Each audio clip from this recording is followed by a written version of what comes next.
Welcome to Dor Lador, Jewish History and Culture. Dor Lador means from generation to generation, and that is precisely the journey we are on. Join us as we travel across centuries and continents to uncover the remarkable people, places, traditions, and ideas that built Jewish civilization. From ancient roots to modern realities, this is where the Jewish story comes alive.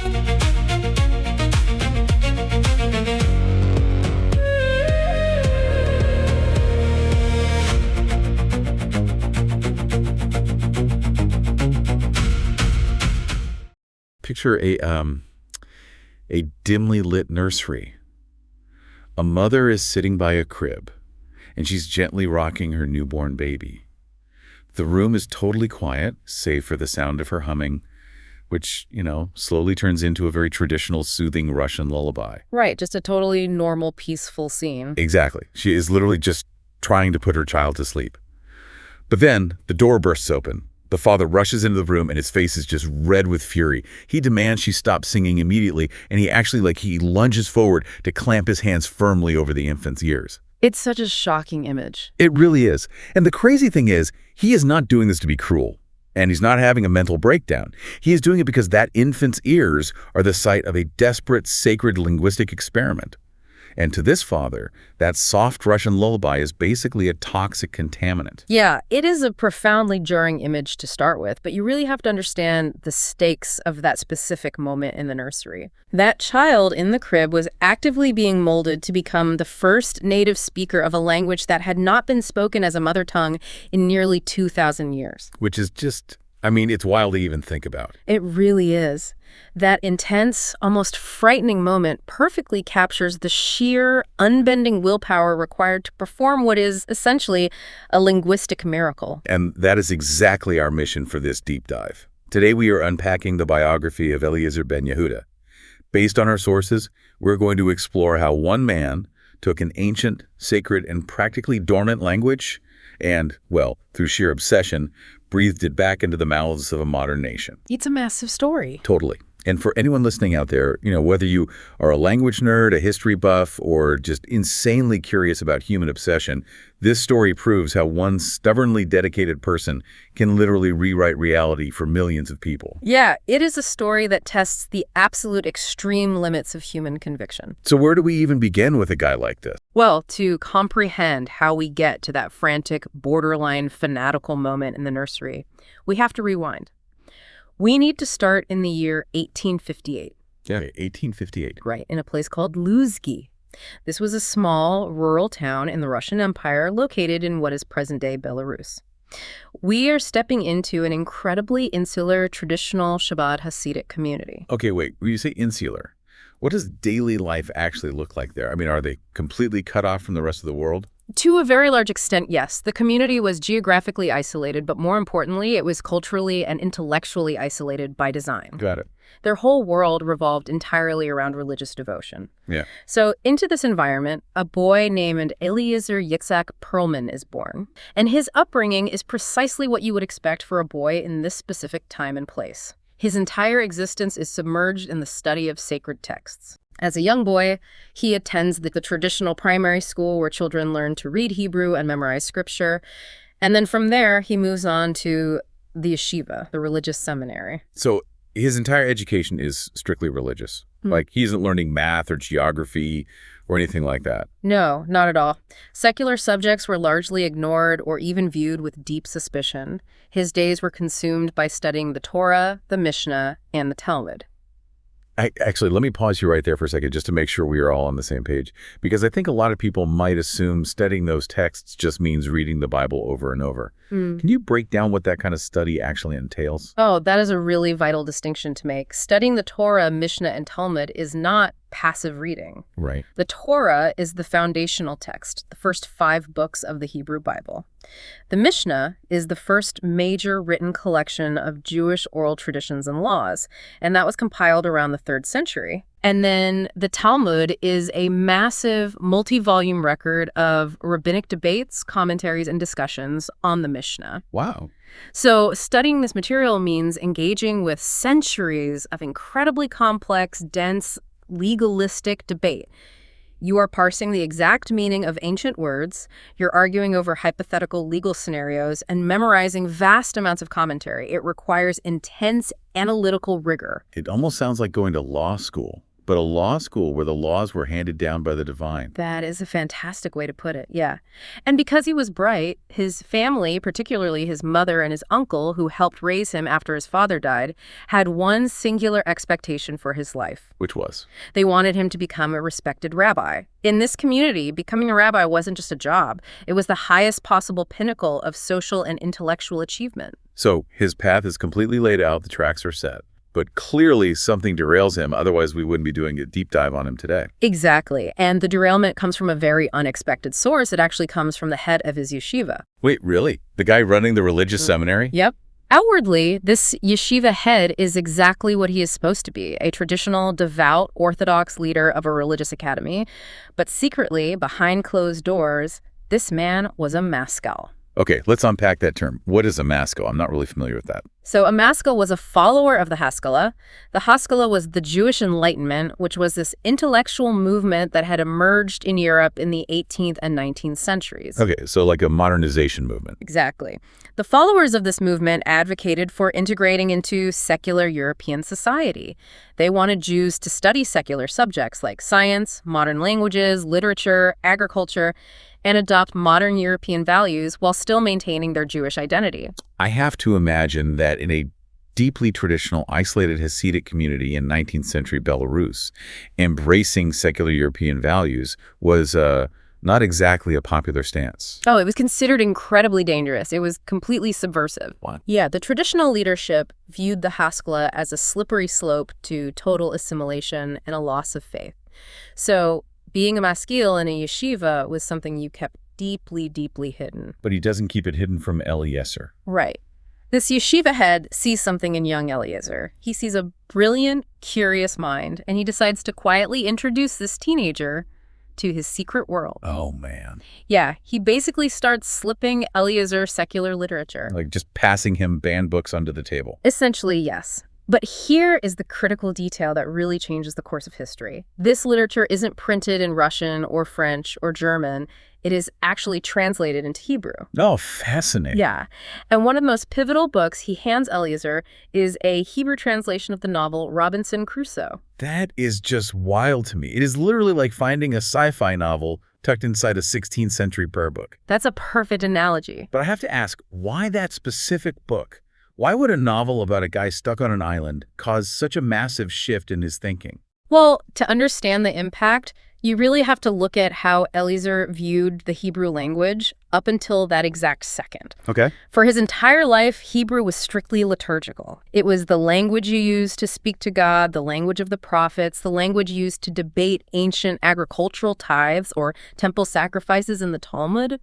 It was elevated, sacred, and fundamentally divorced from everyday, mundane reality. So you wouldn't use it to just chat with your neighbor? Exactly. You spoke Yiddish to buy bread at the market. You did not use Hebrew to talk about building a fence or eating breakfast. Because that would almost feel like, I don't know, using a priceless religious artifact to hammer a nail. Precisely. Now imagine you hold that worldview, right, and suddenly you open Robinson Crusoe. Okay.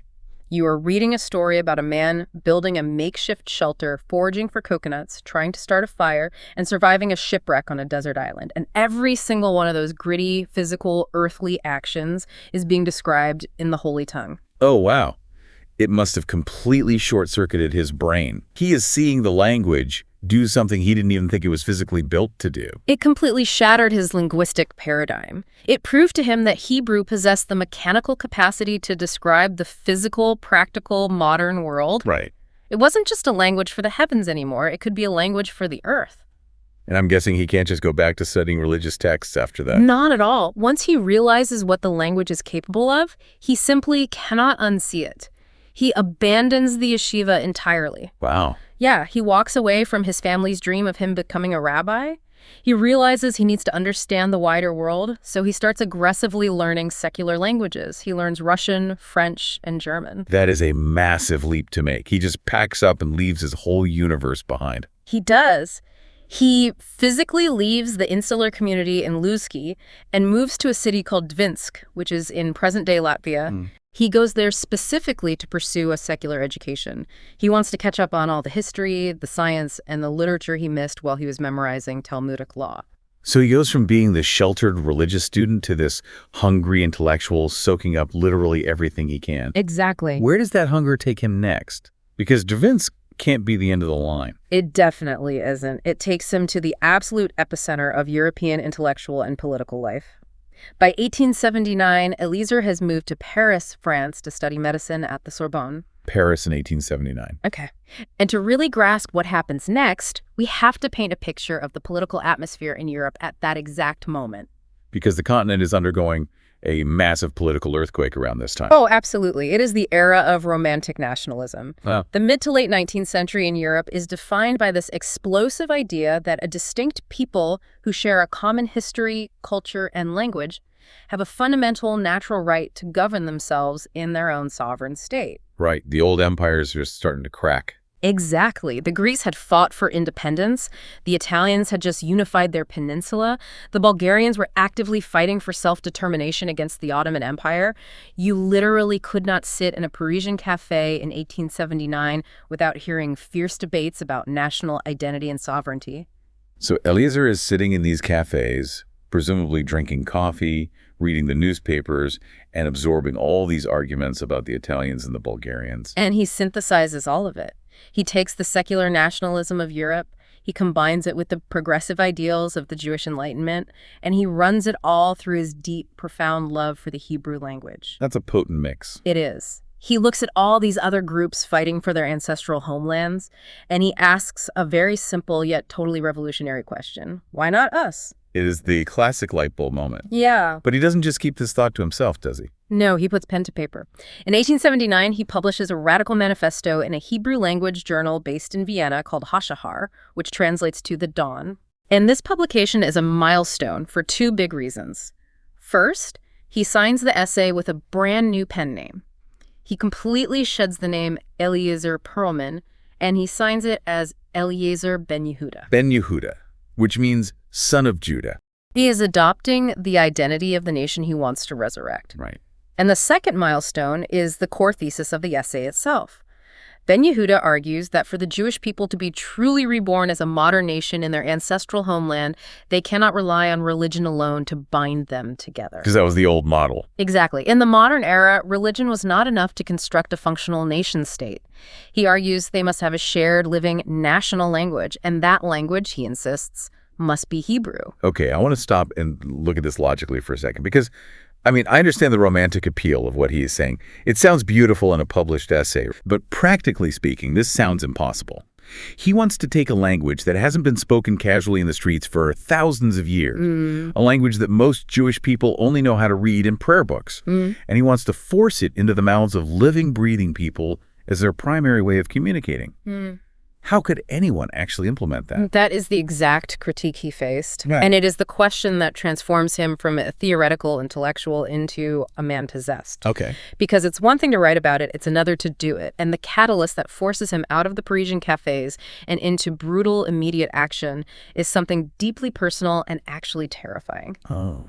In 1881, shortly after making a name for himself as a writer, Ben-Yehuda receives a devastating medical diagnosis. He contracts tuberculosis. Oh, wow.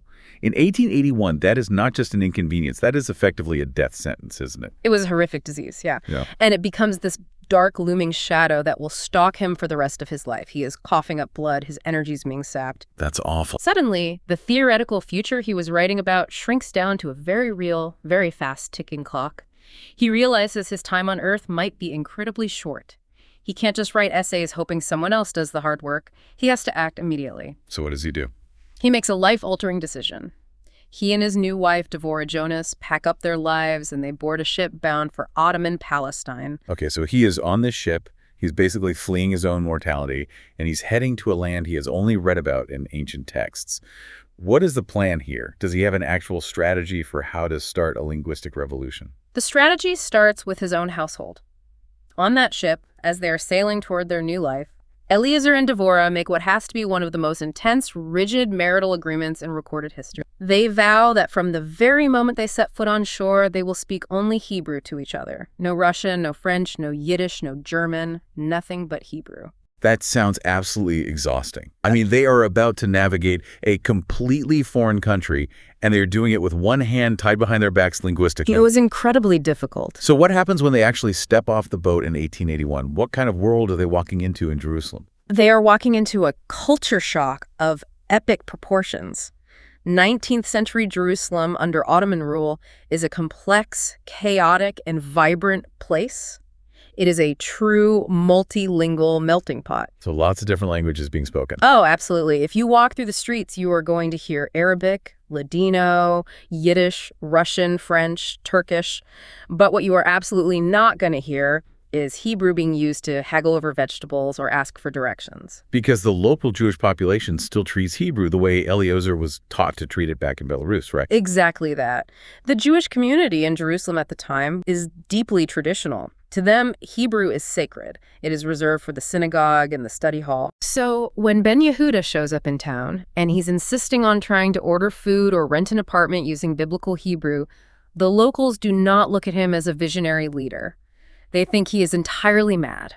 They just think he's the village eccentric. They think he has lost his mind. And honestly, many find his behavior deeply offensive. But Ben-Yehuda is completely undeterred by the strange looks. He holds this core conviction that for a language to truly live, it has to be lived in. Okay. It has to be spoken in the kitchen, in the bedroom, in the street. And this conviction leads to the ultimate, most controversial experiment of his entire life, which we teased at the very beginning of this discussion. Right, this is where we get to the nursery, the raising of his firstborn son. Yes. In 1882, Devorah gives birth to a son named Ben-Zion, who later changes his name to Itamar Ben-Avi. Eliezer and Devorah decide that this child will serve as the living proof of concept for the entire national project. So the kid is the guinea pig. Essentially, yes. Ben-Zion will be raised as the first native Hebrew speaker in nearly 2 millennia. Now, when we say native speaker, in this specific context, it requires a staggering amount of discipline, doesn't it? Because it isn't just about speaking Hebrew to the baby. It is about controlling the baby's entire auditory environment. It required a level of control that borders on the obsessive. He absolutely forbade any other language from being spoken inside the walls of their home. Wow. If visitors came over who didn't speak Hebrew, which was almost everyone they knew, Ben-Yehuda would physically block his son's ears so the child wouldn't hear foreign words. It's just intense. He didn't want the child's brain processing Russian syntax or Yiddish vocabulary. And then, of course, there is the famous incident with the lullaby. Right, where Devorah is singing to the baby and he completely loses his temper. Yeah. You have to remember, Devorah was likely exhausted. She was a new mother living in a strange, dusty city, dealing with a husband who had tuberculosis and a fanatical obsession. I can't even imagine the stress. She probably just went on autopilot and started humming a tune from her own childhood in Russia. When Ben-Yehuda heard it, he reacted as if she were feeding the child poison. He burst in, screaming, furious that she was contaminating the experiment. As a modern observer, blocking a kid's ears and screaming at your wife over a lullaby sounds incredibly intense. How did the people around them react to this at the time? His contemporaries were appalled. They mocked him endlessly. They looked at this child who was being raised in an artificial linguistic vacuum, completely cut off from the normal multilingual flow of the society around him, and they made grim predictions. Like what? Many genuinely believed that the boy would grow up to be a disabled idiot. They thought the human brain just couldn't develop properly under those isolated, unnatural conditions. Was this just pure, unhinged fanaticism on Ben-Yehuda's part? Or was there an actual methodology behind this madness? I mean, did he genuinely believe this extreme isolation was the only way to revive a language from scratch? It was a potent combination of both fanaticism and a rudimentary understanding of linguistics. He was driven by that unbearable urgency of his illness, yes. But in his mind, it was also a rigorous scientific necessity. How so? Ben-Yehuda understood a fundamental truth about languages. A living language requires native speakers. It requires people who do not have to translate their thoughts from a different mother tongue. He knew he could never truly be a native Hebrew speaker himself. His brain was already hardwired in Russian and French, and he was just translating into Hebrew in real time. But his son's brain was a blank slate. Ah, see. If he could protect that slate, he could prove to the world that Hebrew wasn't a dead artifact, but a dormant biology waiting to be activated. Okay, I see the logic, as extreme as it is. But protecting the slate is only half the battle, right? Because let's play this out. Let's say you successfully force this kid to only speak Hebrew. What happens when the kid wants to talk about something that simply did not exist in biblical times? Exactly the problem. If you were living in the late 19th century, you have trains, you have telegrams, you have new types of food. How are Eliezer and Devorah even communicating basic daily needs if the ancient Israelites didn't have words for those things? That is the massive, seemingly insurmountable lexicographical hurdle. You hit the nail on the head. The language simply lacked the vocabulary for the 19th and 20th centuries. Right. If you wanted to discuss electricity or report on a bicycle race or even ask for a specific piece of hardware at a shop, biblical Hebrew left you speechless. So Ben-Yehuda decides he has to fix it himself. He takes it upon himself to literally invent the modern Hebrew lexicon. He is basically acting as a one-man academy of language. How does one even begin to do that? He begins with relentless grinding work. We are talking about a man with failing lungs working up to 18 hours a day at his desk. 18 hours. Yes. He surrounds himself with dusty, ancient texts, not just the Bible, but obscure Talmudic writings, medieval commentaries, anything he can find. He is hunting for forgotten words or obscure roots that he can repurpose. But what happens when the concept is so new that there isn't even a medieval equivalent? I mean, how do you invent a word out of thin air that people will actually accept? Well, you can't just make up a random sound because it won't sound like Hebrew.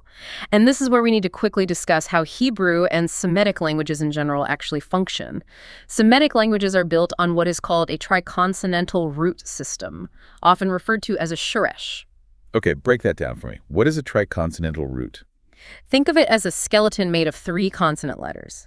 Those 3 letters contain a core abstract idea. Then you plug those consonants into different grammatical patterns. You add vowels, prefixes, or suffixes to create a whole family of related words. Do you have a basic example of how that works? It sounds a little abstract. Sure. Let's look at the root for writing. In Hebrew, the 3 consonants are K, T, and V, or KTB depending on pronunciation. Yeah, KTV. Right. If you plug those letters into one pattern, you get katav, which means he wrote. Plug it into another, you get michtav, which is a letter. Oh, I see. Another pattern gives you ketavet, an address, or katav, a reporter. They all share that same 3-letter skeleton relating to writing. That's fascinating. It is almost like a mathematical formula. You have the root variable, and you just run it through different equations to get nouns, verbs, and adjectives. Ben-Yehuda knew his new words had to sound ancient, even if the concept was modern. He had to make the new words feel organic to the ancient ear. Yes. Let's look at how he actually did this. Give me some specific examples of words he invented, and let's use the modern Hebrew pronunciation since that is how these words live today. A great starting point is the word for dictionary.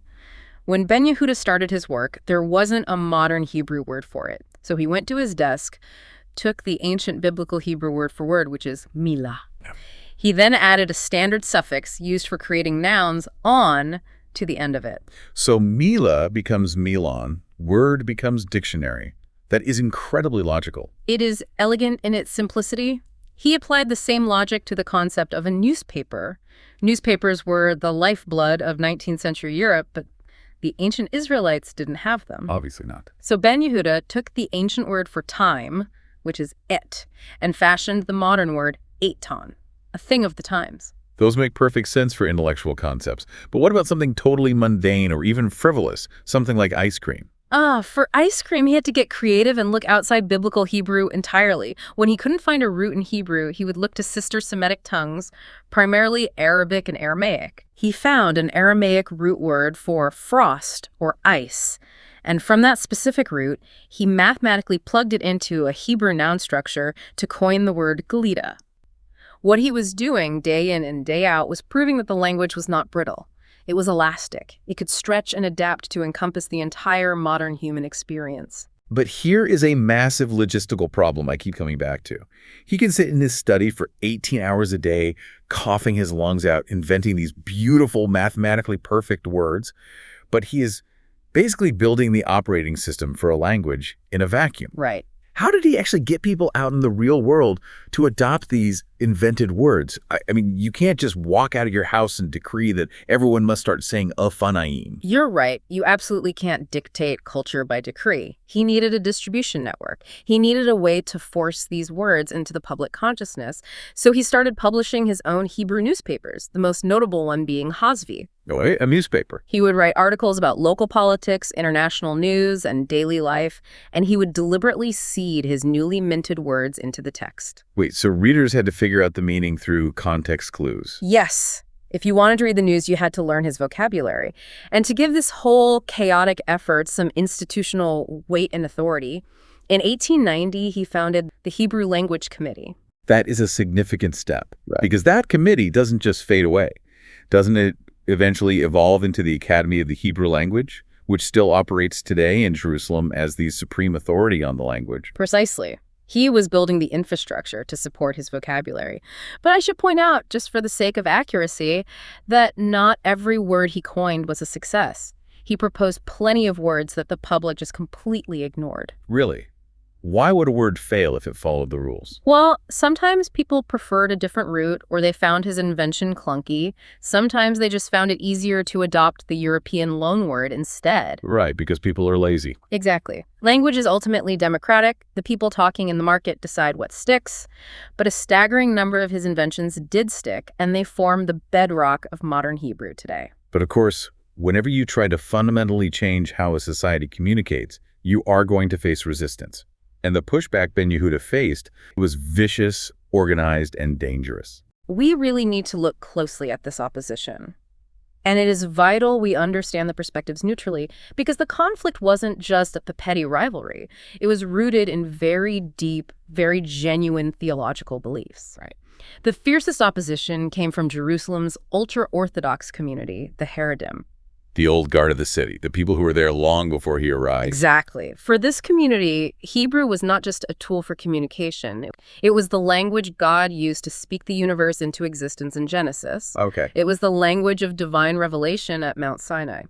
So when Ben-Yehuda comes along and starts using this sacred divine instrument to write newspaper articles about corrupt Ottoman tax collectors or to invent trivial words for ice cream and bicycles, they don't just see it as a quirky hobby. How do they see it? They view it as literal, dangerous sacrilege. They believed he was dragging something pristine and holy through the mud of the profane world. When you explain it like that, it actually makes complete sense. If you truly believe a chalice is meant only for Holy Communion, and you see someone using it to mix paint, you are going to be horrified. It feels like a desecration. That's a very good way to frame their mindset. But they didn't just sit back and judge him quietly. They actively went to war with him, didn't they? They did. They organized against him. They harassed him and his family in the streets. They officially excommunicated him from their community, which in 19th century Jerusalem meant severe social and economic isolation. That's huge. They also wielded their political influence to force his newspaper, Hasvi, to shut down for an entire year, which completely cut off his main source of income and his distribution network. And it doesn't stop there. It escalates from religious boycotts to actual terrifying legal jeopardy. In December 1893, this animosity reaches a boiling point. Certain members of the local Jewish community actually go to the ruling Ottoman authorities and file a formal report against Ben-Yehuda and his father-in-law. But they don't report him for a religious dispute because the Ottomans wouldn't care about that. They falsely accuse him of sedition. They claim his newspaper articles are inciting rebellion against the Ottoman Empire. Wait, how does a linguistic dispute turn into a treason charge?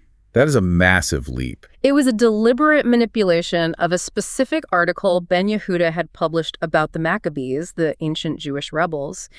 He was writing about historical heroism, but his opponents translated it to the Ottoman authorities as a veiled call for a modern armed uprising. Which, in the Ottoman Empire, is a fast track to the gallows. It was a terrifying accusation. It resulted in Ben-Yehuda being arrested and thrown into an Ottoman prison. Oh my God. He is literally sitting in a dark, damp jail cell, coughing from his tuberculosis, all because of his language project. He was eventually cleared and released, largely due to international pressure and bribes, but it showed how far his enemies were willing to go. What strikes me is that the pushback wasn't even limited to the religious community. Even the secular, forward-thinking political leaders at the time thought he was delusional. That is a crucial piece of the context. Let's look at Theodor Herzl. the founding father of modern political Zionism. Right. Huge figure. Herzl is a visionary. He is the man plotting out the political blueprint for a future Jewish state. He meets with Ben-Yehuda, listens to his impassioned pitch about Hebrew being the daily spoken language of this future state, and privately, Herzl writes it off completely. Really? Yes. Herzl wrote in his diary that the idea was utterly ridiculous. He asked, "Who among us knows enough Hebrew to ask for a railway ticket?" The secular visionaries thought Ben-Yehuda was tilting at windmills. They assumed the future state would speak German or French. So let's tally this up. He is getting attacked from all sides. The religious establishment thinks he's a dangerous heretic. The secular political leaders think he's a naive joke. He's been thrown in a miserable Ottoman prison. And on top of all of this public strife, his private life is struck by unspeakable compounding grief. The personal toll is devastating. Remember that shadow of tuberculosis that chased him from Paris? In 1891, 10 years after arriving in Jerusalem, the disease finally strikes a fatal blow, but it doesn't take him. It claims the life of his beloved wife, Devorah.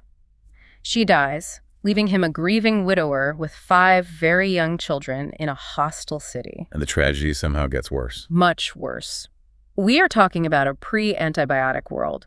Shortly after Devorah's death, a diphtheria epidemic sweeps through Jerusalem. It sweeps through his household and takes the lives of 3 of those 5 children. That is just horrifying. I have to ask, how does a person mentally survive this? Most people would break. They would pack up their surviving kids, abandon the obsessive language experiment, move back to Europe, and just retreat. How does he possibly keep going? He survives it in large part because of a new alliance, one that was actually orchestrated by Devorah herself before she died. Oh. Her dying wish, written in the letter, was that Ben-Yehuda would marry her much younger sister, Hemda. Marrying the younger sister of your deceased wife sounds complicated today, but I suppose in that era, it was a way to keep the surviving children within the family. Yes, and Ben-Yehuda travels back to Europe, proposes to Hemda, and she agrees.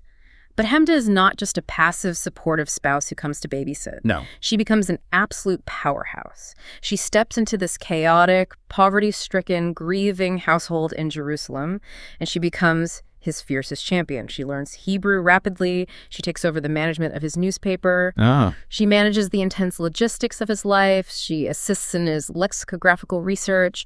And she becomes a vital, equal partner in ensuring that this seemingly impossible project does not collapse under the weight of their grief.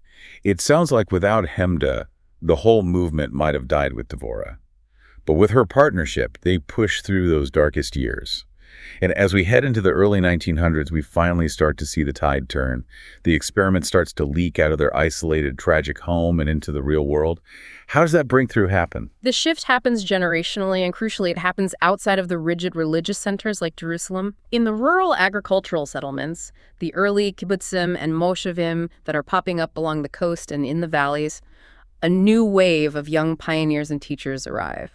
And these teachers begin adopting Ben-Yehuda's ideas. Why them? Why were the rural teachers the ones to adapt it? Because they were building something new from the ground up. They didn't have the baggage of the old yeshuv. They start using Hebrew not just as a religious subject to be memorized, but as the actual practical medium of instruction in their schools.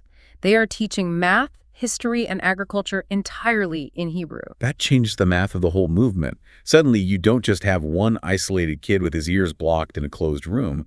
You have an entire generation of children in these settlements, growing up, playing in the schoolyards, arguing over games, all in Hebrew. Exactly. It transitions from a forced artificial laboratory experiment to an organic living culture. The language begins to breathe on its own, propelled by the youth. That's incredible. Now, this doesn't mean the struggle simply vanished. The geopolitics of the region are shifting violently. World War I breaks out, bringing famine and martial law to the region. Right. Huge disruption. The Ottoman government, cracking down on nationalism, shuts down his newspaper once again, which by this time had been renamed Heor, meaning the light, because Ben-Yehuda was openly supporting the establishment of a Jewish national homeland. But the Ottoman Empire is defeated in World War I, and the geopolitical map of the Middle East is completely redrawn. And this leads to the ultimate political victory for his lifelong obsession, doesn't it? It leads to the absolute pinnacle of his political life. In 1922, the British Mandate authorities, who are now governing Palestine, make a historic, sweeping declaration. They officially recognize Hebrew as an official language of the territory, standing equally alongside English and Arabic. It's the ultimate, undeniable validation. He has legally and officially won the war he started in a Parisian cafe 40 years earlier. He has. But the timing of this victory is almost unbearably poignant. It is deeply tragic. Just 1 month after that historic decree, on December 16, 1922, Ben-Yehuda's lungs finally give out. The tuberculosis that had stalked him for over 4 decades, that had dictated the frantic pace of his entire adult life, finally claims him. He dies at the age of 64. But compare his arrival to his departure. When he arrived in Jerusalem in 1881, he was an isolated, mocked fanatic walking down a dirt road. But when he dies, what does the city look like? But the visual of his funeral is staggering. Over 30,000 people walk behind his funeral procession on its way to the Mount of Olives. 30,000 people. Yes. It was a massive, unprecedented national outpouring of grief and recognition. These were the people, the teachers, the students, the pioneers, for whom he had literally given a voice. But even in death, his work wasn't actually finished, right? Very much so. At the time of his death, he had only managed to publish the first few volumes of his absolute magnum opus, which was the complete dictionary of ancient and modern Hebrew. It was meticulously designed to be a 17-volume behemoth that would catalog every root, every invention. So what happens to the dictionary? Does it just sit in boxes? This is where Hemda and eventually their children step into the void to carry the torch. They dedicate the next several decades of their lives to painstakingly organizing his chaotic notes, continuing his lexicographical research, and funding the publication of all 17 volumes. Wow, decades. Yeah, it becomes a multi-generational family mission to complete his life's work, ensuring his legacy was physically codified. In his final months, Ben-Yehuda was finally building a proper family home in the Talpiot neighborhood of Jerusalem. Sadly, he died just 3 months before the construction was completed. But Hemda moved into the house, and she lived there, continuing his work for nearly 30 years. If we pull back and connect this singular life to the bigger picture of human history, we have to recognize how historians view this achievement. The historian Cecil Roth probably summed it up best when he was quoted by Jack Fellman. Roth said, "Before Ben-Yehuda, Jews could speak Hebrew. After him, they did." That perfectly captures the shift from theoretical capability to daily reality. And we simply cannot overstate how historically unique this phenomenon is. In the entire recorded history of human civilization, this is the only time a natural language that had 0 native speakers successfully acquired millions of them. The only time. It is the only time a language that had fully retreated into the realm of the purely sacred and liturgical was forcibly dragged back out into the light and transformed into a daily secular national tongue. So let's step back and look at the entire arc we've just mapped out today. The cause and effect chain is just staggering. We started in a freezing, isolated yeshiva in the Russian Empire, where a young religious student happens to read a translated novel about a guy stuck on an island. Right. That single book sparks a philosophical awakening that leads him to a smoke-filled cafe in Paris, where he writes a fiery manifesto. That manifesto drives him under the terrifying shadow of terminal illness to take a ship to Jerusalem, where he subjects his own family to an extreme, isolating social experiment. Yeah. He battles religious zealots who think he is a demon. He survives a damp Ottoman prison cell. He endures the unimaginable death of his wife and 3 children. And he sits at a desk for 18 hours a day inventing words for ice cream and bicycles. And the result of all that tragic, stubborn, relentless effort is that he fundamentally, permanently changed the linguistic map of the world. He proved that a nation's cultural identity isn't just something you passively inherit. Sometimes it is a structure you have to manually, painfully construct, syllable by syllable. And that is exactly why this story matters so much, especially to you listening right now. It is the ultimate testament to the awe-inspiring power of human conviction. Because of this one man's absolute refusal to accept reality as it was handed to him, millions of people today wake up, they order their coffee, they get into arguments about traffic, they write poetry, and they fall in love in a language that he essentially willed back into daily existence. It challenges every fundamental assumption we have about how culture and society function. It really does. And that leaves us with a final thought for you to mull over as we wrap up this deep dive. We usually think of languages and cultures as these massive, slow-moving natural organisms. We assume they evolve over centuries like glaciers, and that no single person can possibly control or design them. But Eliezer Ben-Yehuda proves that assumption entirely wrong. He proves that sometimes culture is not a natural evolution at all. It is an act of sheer, stubborn design. So as you go about your day, ask yourself, what other impossible foundational changes in our society, things we currently accept as permanent and unchangeable, are really just waiting for one dedicated fanatic to come along and make them a reality?